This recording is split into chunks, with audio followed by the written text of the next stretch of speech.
Hi, my name is Dr. Deshawn, and in this video we're going to take a look at the product rule and the quotient rule when the functions given to us are graphs. So if you look at the smartboard screen over here, we're given two piecewise functions. Function f is in green, and then function g is in the red. And we're going to use these two functions to evaluate product rule and quotient rule. So let's start with the product rule. We're going to call h of x the product of f of x and g of x, and we want to evaluate h prime at 6. Okay, so when x is 6. So what we want to do here is first use the product rule to get our rule, and then we'll evaluate it at the given x value. So the product rule, if you remember, the product rule is where you're going to take the first function, multiply it by the derivative of the second, add to that the second function times the derivative of the first. So in terms of our functions f and g, let's go ahead and write out the product rule here. So to get the derivative of the h function, we want to take the f function, we want to take the first function times this derivative of g's function, okay? And then we will add to that the g function, and that'll be multiplied by the derivative of f's function. Okay, so this is the rule that we're going to use for this problem. We want to evaluate the derivative of the h function when x is 6. So what is h prime of 6 going to be? Well, let's just write this again, but we're going to change the x's to 6. So it's going to be f of 6, okay, and g prime of 6, okay, plus, and then we're going to find g of 6. We're going to take f prime at 6. All right, and we need to figure out, now we're going to figure out our values, okay? So to get our derivative when x is 6, to get h prime of 6, we're going to take f of 6 times g prime of 6, and then add to that g of 6 times f prime of 6. And so you can see I set up my little template here. I got to plug these numbers in. So I need to find some function values. I need to find some derivatives. When you're looking at a graph, your function values are going to be the y coordinates, okay? So the function value at 6 for the f and g, they're telling you the x. Your job for the function value, you give them the y, okay? So for the function values, they tell you the x, you're going to tell them the y. The derivative expressions, the derivative is the slope. So you're going to go to that x where the x is, okay, x equals 6, and we're going to actually compute, because we're given a graph of a linear piecewise function, we're going to compute the slope by just counting rise over run. So let's go ahead and do that. So let's start with f of 6. So say f of 6, and that green function here is f. We want to go over to where x is 6, okay, go up to the green function. When x is 6, what is y? So when x is 6, we go up 2, 3, 4, so it looks like the y coordinate would be 4. So f of 6 is 4. Remember, function value, they tell you the x, you're telling them the y. Now, what is g prime? It's 6, okay, g prime. Now we want the slope of the g function at 6. So let's go to 6 again, and we're going to go to the g function, that's the one in red, and we want to count slope, okay? It's linear, so we can just count rise over run. So as we get from this point to this, we have to go down 1 and then right 1. So down 1, right 1. When you count rise over run, that's negative 1 over positive 1. Okay, so negative 1 for the slope. And it doesn't matter if you go this way. If you go that way, you're going up 1 and left 1. So that's 1 over negative 1. Whichever way, direction you go from that point, your slope is going to be negative 1. Okay, because you're counting rise over run. All right, and then so over here, now we want g of 6. G of 6, they tell you the x, you tell them the y. When x is 6 on the g function, we want the y coordinate. So when x is 6 on the g function, let's get the y coordinate here. So we have 2, 3, 4, 5. It looks like g of 6 happens to be 6. So the x coordinate is 6 on the g function, so is the y. And then finally, what do we want here? We want f prime of 6. So now we want to go to the f function where x is 6, count rise over run. Count rise over run. So we go to 6, we go to the f function, and we count rise over run. So we want to go down 1 to the right 2. So negative 1 over 2, rise over run.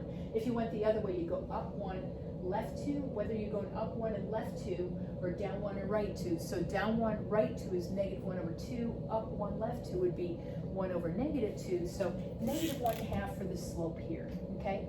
So just really quick, again, when they're asking you for f of 6, g of 6, they're telling you the x, you're telling them the y, but when they want f prime of 6, g prime of 6, you're counting rise over run. And then when you do the computation, we have the computation left. 4 times negative 1 is a negative 4. Negative half times 6 is going to be a negative 3, okay? okay? And when you combine your -4 and -3, so -7 will be the answer for this first example, number 1, okay? So -7 would be our final answer. All right, so product rule and using graphs to represent your pieces in the product rule, okay? Let's take a look at the quotient rule now. So let's take a look at the quotient rule. All right, so we want to let our h function be f divided by g. Okay, so now we have a rational expression here. We want to evaluate the derivative when x is 6. So let's take a look at that now. So your quotient rule, you're going to take the denominator times the derivative of the numerator, and that's going to be, subtract from that the numerator times the derivative of the denominator, and all this goes over the denominator squared, okay? I've always said to myself, I call the numerator the high and the denominator the low piece. So if I've always told myself that I'm going to take that low piece there, the low times the d high minus high d low over low squared. So just to help me remember it, denominator times derivative of the numerator minus numerator times derivative of denominator over the denominator squared. The quotient rule is a pretty busy rule. It's got a lot of pieces to it. So let's write out the quotient rule here for our h function in terms of f and g. So let's go ahead and get our rule first. So it is h prime of x, okay? So h prime of x, well, when you're using the quotient rule, you always start with the denominator, okay? Denominator gets multiplied by the derivative of the numerator. Subtract from that the numerator, okay? That gets multiplied by the derivative of the denominator, and all this goes over the denominator, and we want to take that denominator and square it, okay? So this is what the rule is, and we want to take this rule and we want to evaluate this rule, all of these pieces, when all of those x's are 6. Okay, so let me change. So we're going to take g of 6, multiply that by f prime of 6, okay? Minus, then you're going to have f of 6, that's going to be multiplied by g prime of 6, and all this is going to go over your g of 6, and whatever number we get for that, we are going to square it, okay? So let me set up our little template here because we have a lot of numbers to go and find on our graph, okay? So we're going to take g of 6 and multiply by f prime of 6. Subtract from that f of 6 times g prime of 6, okay? And all this is going to go over g of 6, okay? And we're going to square the g of 6 number we get. I'll just set it up like this. So here we go. Let's go through our rule here. G of 6, okay? Anytime you're finding the f's of 6 and g of 6, remember that those are function values. They tell you the x, you tell them the y. So let's go to our g. So g of 6, let's go over to the graph where x is 6, okay?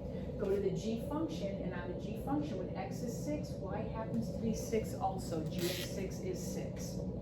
All right, f prime of 6, okay, now that is our slope, okay? Derivative is slope, we want to count rise over run, okay? So we come over to 6, we're going to go to the f graph, count rise over run on the f graph, down 1 to the right 2. Remember that was down 1 to the right 2, -1/2 for this, okay?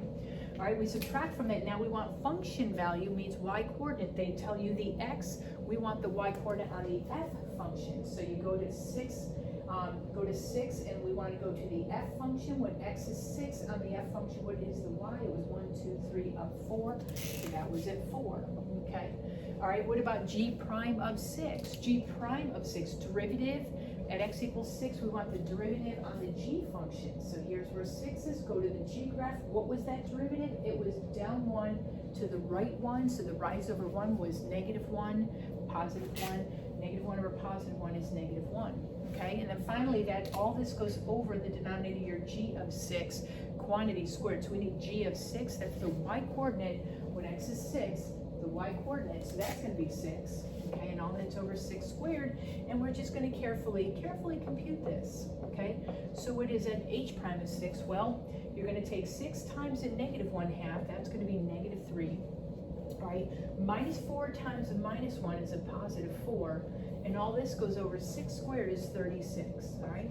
And so calculate the numerator, so 4 minus 3, -3, and a +4, so you're going to have a +1 over 36, and here is the answer for example 2. Our answer for example 2 would be 1 over 36, okay? So here is your examples, product rule and quotient rule. Okay, so product rule and quotient rule, when your functions given to you are piecewise linear graphs, okay, so this really makes you understand, you know, the concept of, you know, when they're asking you function values, they're telling you the x, you're telling them the y, right? And then what is the derivative? When they're asking you the derivative is the slope. The derivative is the slope, and you have a piecewise linear function, you just count rise over run, okay? Okay, so I hope this works for you in terms of getting started with the reading some derivative, product rule, and quotient rule off a graph. Thank you so much for watching. I appreciate it. Take care, everybody. And if these videos do help you, I would really appreciate if you would just hit that button down there and subscribe. That would help me out. Thank you so much. Thank you again for watching. Bye-bye.